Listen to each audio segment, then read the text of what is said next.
दोस्तों, आज मैं इस वीडियो में एक ऐसे 8वें अजूबे के बारे में बात करूंगा जिन्होंने हर आतंकवादी, हर जिहादी की गांड बड़ी शिद्दत से है चाटी।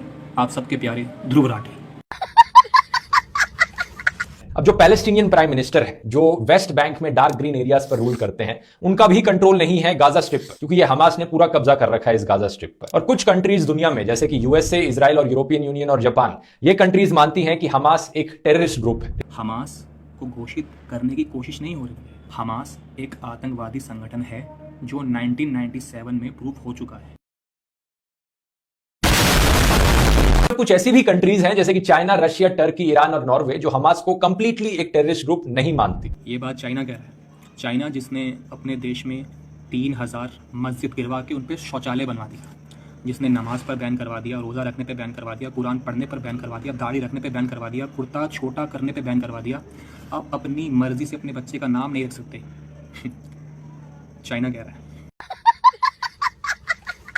ईरान ने अभी एक लॉ पास करा अपनी संसद के अंदर कि अब अगर बाप चाहे तो अपनी सगी बेटी या गोद ली हुई बेटी से शादी कर सकता है। बिल्कुल दुरुस्त फरमा रहे हैं आप। अगर बाप की इच्छा है अपनी बेटी से शादी करने की, तो माँ के जिंदा होते हुए भी वो अपनी बेटी से शादी कर सकता है। ये क्या है? हवस का लेवल देख रहे हो?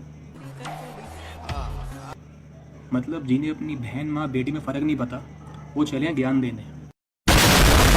गाजा के अंदर जो अनएम्प्लॉयमेंट रेट है, बेरोजगारी है, वो बहुत ज्यादा हाई है। जो भी पैसा गाजा के अंदर आता है, अक्सर बाहर की दुनिया उन्हें मदद करना चाहती है। यहाँ पर जब इसने कहा ना कि भारी दुनिया इनकी हेल्प करना चाहती है, तो भारी दुनिया का इसने आपको पूरा डिस्क्राइब नहीं बताया कि वो भारी दुनिया कौन सी है। वो भारी दुनिया है अलकायदा, ISIS, हिजबुल मुजाहिदीन और लश्कर तोयबा। जब इतने सारे शांतिपूर्वक संगठनों से इन्हें पैसों की फंडिंग होगी, तो भाई ये हथियार खरीदेंगे। ये बड़ी अच्छी बात कही आप। जहां पर इजराइल को अक्यूज किया जा रहा है कि उन्होंने कब्जा कर रखा है जमीन पर, वो वेस्ट बैंक में है और गाजा में हमास है। गाइस, अभी आपको एक नक्शा दिखाता हूँ, उसको देखना एक बार। उसमें जो पूरा हरा हरा सा है ना, ये सारी अरब कंट्रीज है। जो छोटा सा एक डॉट है ना, वो इजराइल है। बताओ, इजराइल ने कब्जा कर रखा है। कोई सेंस है इस बात की? 10 मई की बात है कि इजरायली पुलिस अल अक्सा मस्जिद के अंदर घुसी और वहां पर पैलेस्टीनियन लोगों पर रबर बुलेट्स फायर करी गई और स्टन ग्रेनेड्स फेंके गए, जो लोग वहां पर प्रे करने के लिए आए थे। क्या बोला तूने? जो लोग वहां पर प्रे करने के लिए आए थे। दोस्तों, ये इतना बड़ा झूठा है ना कि जब ये अपनी माँ के पेट से पैदा हुआ होगा ना, ये पहला रोना भी झूठ मूठ कर रोया होगा। बताओ, इतना मादरचोद लड़का पैदा करी हूं मैं कि क्या बताऊं। पहले दंगाइयों ने बाहर हल्ला करा, सबको भड़काया, फिर पुलिस के ऊपर पत्थरबाजी करी, फिर पुलिस के ऊपर पेट्रोल बम फेंके, फिर जब वो पुलिस से बचने के लिए मस्जिद के अंदर भागे, अंदर जाके छिप गए। अंदर जाके छिपने के बाद भी उन्होंने पुलिस के ऊपर वहां से पत्थरबाजी करी, जो पत्थर उन्होंने अंदर इकट्ठा कर रखे थे। They store rocks inside the mosque. उसके बाद पुलिस मस्जिद के अंदर घुसी, वहां कोई नमाज नहीं पढ़ रहा था अंदर। मतलब इतना झूठ। अपने जिहादी पापाओं को बचाने के लिए तो कुछ भी बोलेगा। कुछ भी। इस मस्जिद के इंसिडेंट की खबर सुनकर हमास ग्रुप ने एक अल्टीमेटम दिया इजरायली सरकार को कि मस्जिद से इजरायली पुलिस को हटा लें, नहीं तो हम हमला बोल दें। हालांकि ये पैलेस्टीनियन लोग जो वेस्ट बैंक में रहते हैं, उनका हमास से इतना लेना देना नहीं है। अगर इन प्रोटेस्टर का उससे कुछ लेना देना नहीं है हमास से, तो फिर वहाँ से ये लोग नारे क्यों लगा रहे थे कि हमास प्लीज़ इसराइल के ऊपर रॉकेट छोड़ दे, तेल अवीव के ऊपर रॉकेट छोड़ दे, इस अल अक्सा मस्जिद को छोड़ के पूरे शहर को बर्बाद कर दे, तबाह कर दे। तभी तो हमास ने स्टेप उठाया ना। Last Friday, they sang at the Temple Mount songs that call for Hamas to fire rockets at Tel Aviv. और तू कह रहा है कि इनका हमास से कोई ताल्लुक ही नहीं है, ना हमास से कोई इनका ताल्लुक है। बड़ा हरामी हो बेटा।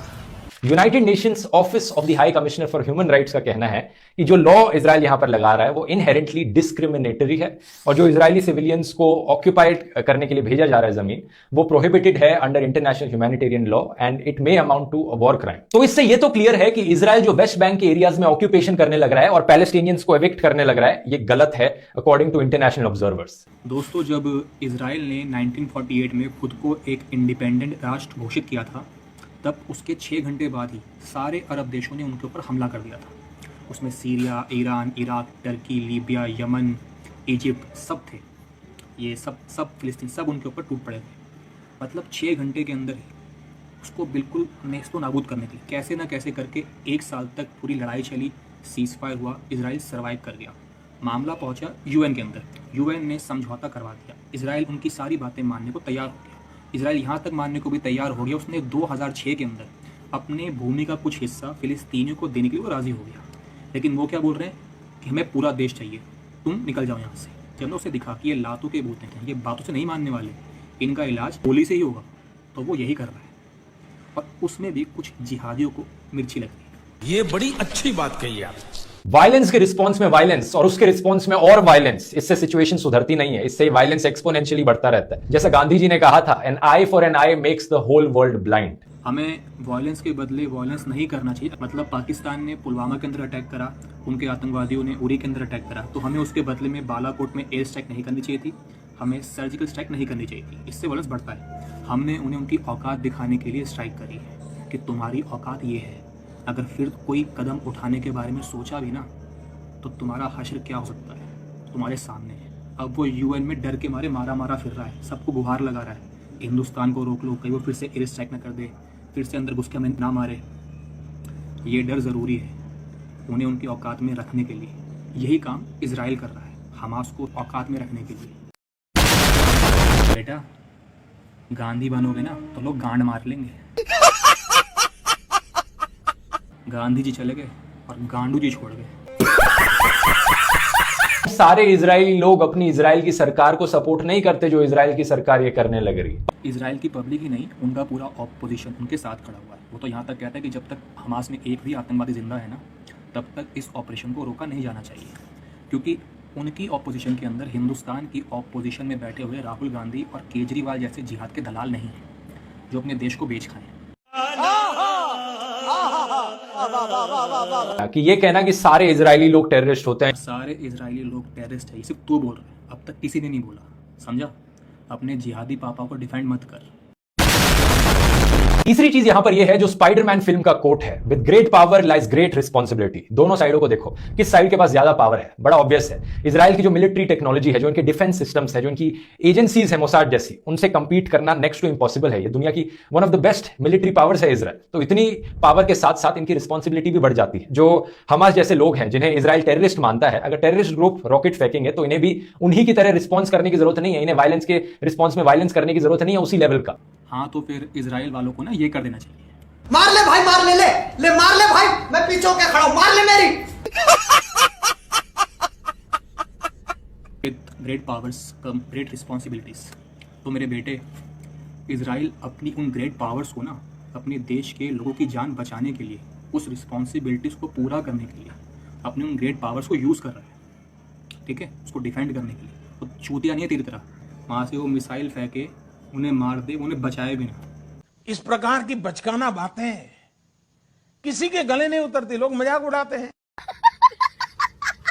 इजराइल ने गाजा में जो एयर स्ट्राइक्स करी हैं उसमें बहुत से सिविलियंस और बच्चे भी मारे गए हैं। और इजराइल के पास इतनी टेक्नोलॉजी है, उन्हें इन चीजों का तो ध्यान रखना चाहिए कि वो जब टारगेट कर रहे हैं तो सिर्फ उनके रॉकेट लॉन्चर्स को करें या उनके टेररिस्ट ग्रुप्स को करें। बच्चे तो कोई यहां पर टेररिज्म का काम नहीं कर रहे ना। क्या बोला तूने? बच्चे तो कोई यहां पर टेररिज्म का काम नहीं कर रहे ना। बच्चे कोई टेररिज्म का काम नहीं कर रहे हैं, देखियो।